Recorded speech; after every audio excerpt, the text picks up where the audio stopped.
Hey everyone, I wanted to continue on doing little digital art tips and tricks kind of videos. So this one I want to talk about layer modes, specifically for Paint Tool SAI, but this really applies to any painting program because they all should be fairly similar. And I use Paint Tool SAI too, but I'm just going to be talking about the main ones. This is now Paint Tool SAI 1. I'm going to talk about the main ones from here. So there's your layer modes are up over here under mode. There's normal, which is normal, multiply, screen, overlay, luminosity, shade, Lumion shade, and binary color. So I'm just going to be talking about those in Paint Tool SAI 2. I just did a little sketch to demonstrate what each one does. So the first one I wanted to talk about was multiply because it's really useful for line work or sketches.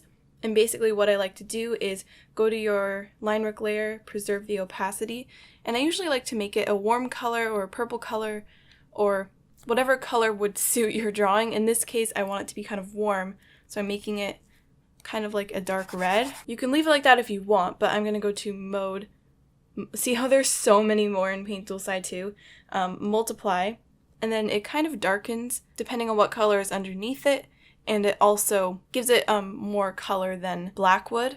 This could work for certain techniques, like if you wanted to paint over it and have different colors within your drawing, but if you wanted the line art to be a consistent color, then don't make it multiply because it changes what the color is depending on what color is underneath it, and multiply darkens things. So I'm going to leave the line work there. I'm going to make a new layer over top of my color and clip it, which means whatever is below it, it will only draw there, so it clips it. So say I wanted some shadows, let's go to a blue color.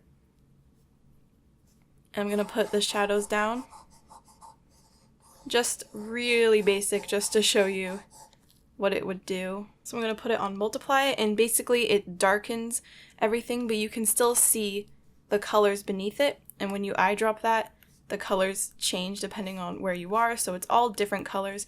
It's like a darker, more bluer version of the color below it, because I used blue. And something that I like to do is, because that's really, really dark and really harsh, so you go to opacity and just lower the opacity so it's not too dark, and then it's basically just less intense, so it's less like the color and less dark. It actually made the skin completely gray. So multiply, it's a little bit grayer and darker and closer to the color that it was originally, because I put a nice blue on there and now it's dark. And if you want, you can go to filter, hue and saturation, and you can change the color of the shadow. You can choose one that you like maybe I want a pinker shadow. And this is such a lazy, blobby shadow. I wouldn't leave it like this. This is just to show you. And another one that's kind of similar to multiply is shade. And as you can see, I'm going to just make it 100%. It's really, this looks different from the SAI 1 shade, but it's really, really intense. This is pretty much black.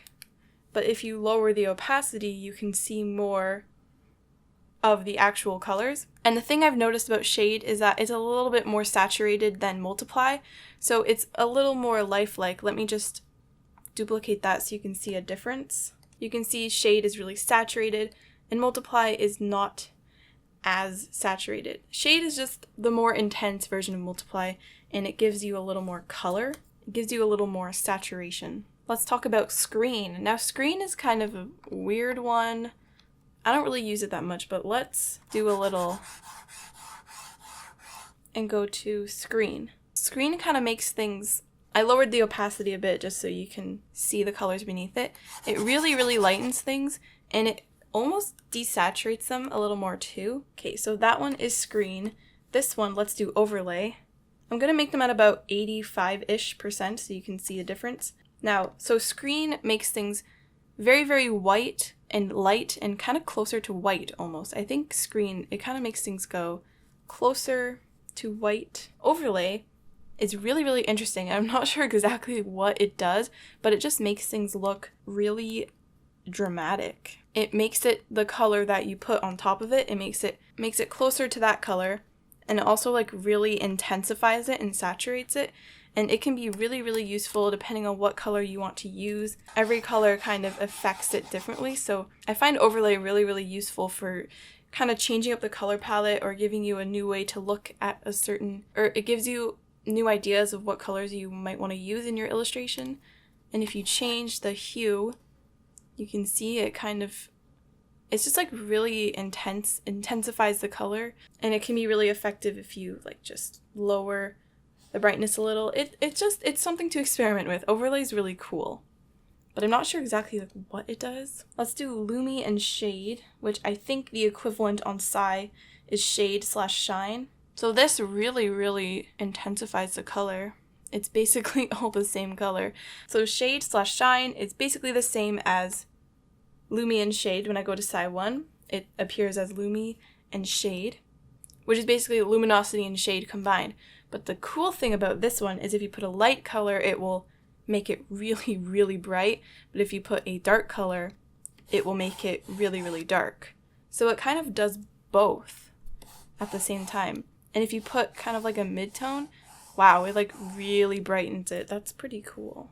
So this, it basically just adds more color as opposed to just shade or just shine. So I want to show you luminosity or shine.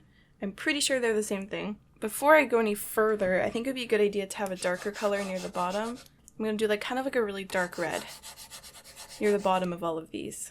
As soon as you start getting into the light colors here, it really gives it a really big brightness. The darker colors, it just kind of affects it. It just kind of changes the hue for the darker colors. I always really liked luminosity, and I think I kind of abused it when I was first learning digital art. I just added multiply here and shade here, and this is just another one.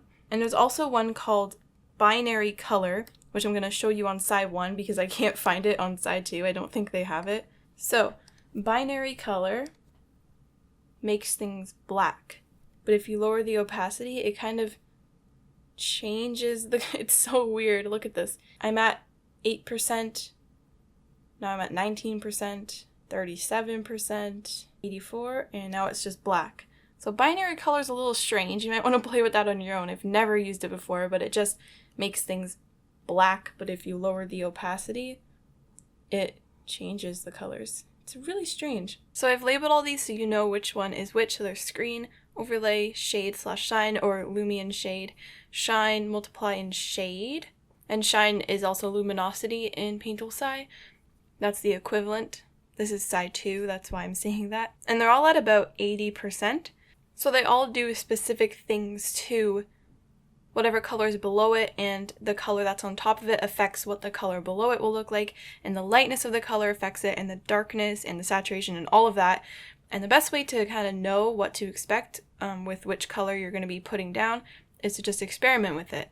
And ways I actually use these layer modes, I'll kind of give you an example of one. So I'm going to remove the layer modes I put on it.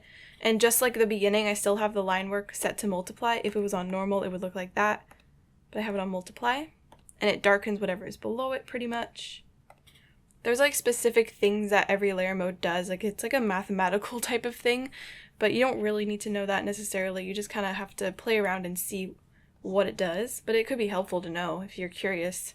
Do some research. So say I wanted this character to be backlit. You can do it yourself, but if you're just like quickly planning out stuff, or you just want this to be a really fast sketch, layer modes can help you do that really easily. So let's go to multiply on this one, and let's take a purple color. So I'm going to paint in the parts that light wouldn't hit the character, or the darkest parts of the character. And as before, I'm clipping it with the clipping group here, so it stays on the part that I have below it. It doesn't go outside. If you unclip it, you can see what is the excess that's being clipped. I like to press this here, and that basically turns your brush into an eraser, and go in and take out the parts that you want to be kept light, but she's still backlit. And that's a little bit intense, so I'm going to lower the opacity a bit. And now I have this whole section of her that is darker. And if I want to add a nice little glow, I'm going to go to overlay. I'm going to go to some yellow. Like basks it in sunlight pretty much. It would be cool to have this over the line art like that, but then I would have to go in and actually erase the parts that I don't want. So I would usually do something like this if I'm just planning something out and I just want to like fastly work out where I want the colors and all the lighting. So here I have some nice warm light, and then I could take this sketch and then paint over it or then recreate it using the same colors I just made. I'll do one more example. I don't always use layer modes, but they're really useful for a lot of things. So let's try doing something that is lit from below, perhaps. So I'm gonna just cover the whole thing. Let's clip that in blue, like so. Maybe lower that a little bit. I'm gonna erase away the parts that would have light. And basically the advantage of layer modes is that you can affect a whole area of all different colors and textures, and they can all be affected with the same level of darkness or lightness or saturation. You can kind of change a whole bunch of stuff at once, and that's kind of the appeal of layer modes, because without them I would have to go into each individual color, find the darker one, paint over it, find the darker green, paint over it, but the multiply kind of does it for you. And it's good to know how to do it without the multiply, because it's just good to know how to do that. So you don't have to rely on the layer modes. I'm going to do one more on overlay and just make it kind of a really light. And now for that one, I kind of know the light direction and the color of the light, and you can use this to really easily come up with your colors and stuff like that. And of course, it's good to know how to do these things without the layer modes, because obviously you don't have layer modes in real life, or to be able to recreate this yourself without relying on the layer modes. But this is more of just a way of using them to quickly come up with ideas. Or you can use them in your final painting. Just be careful, because in real life you don't have layer modes, so it's good to not rely on them too much, but they're a really, really useful tool in digital art, and I would recommend experimenting with them. So I hope this helped you kind of understand how they work and how to use them. I hope you have fun using them, because they are a lot of fun to use. And if you have any suggestions for any other little tips you want me to make a video about, someone suggested this one and I really wanted to do it because I wanted to kind of figure out for myself what exactly everything does. And it's cool to see them all compared like this. So if you have any other ideas for a video like this, please let me know in the comments. I would love to make it for you. So I really hope you found this helpful, and I will see you in my next video.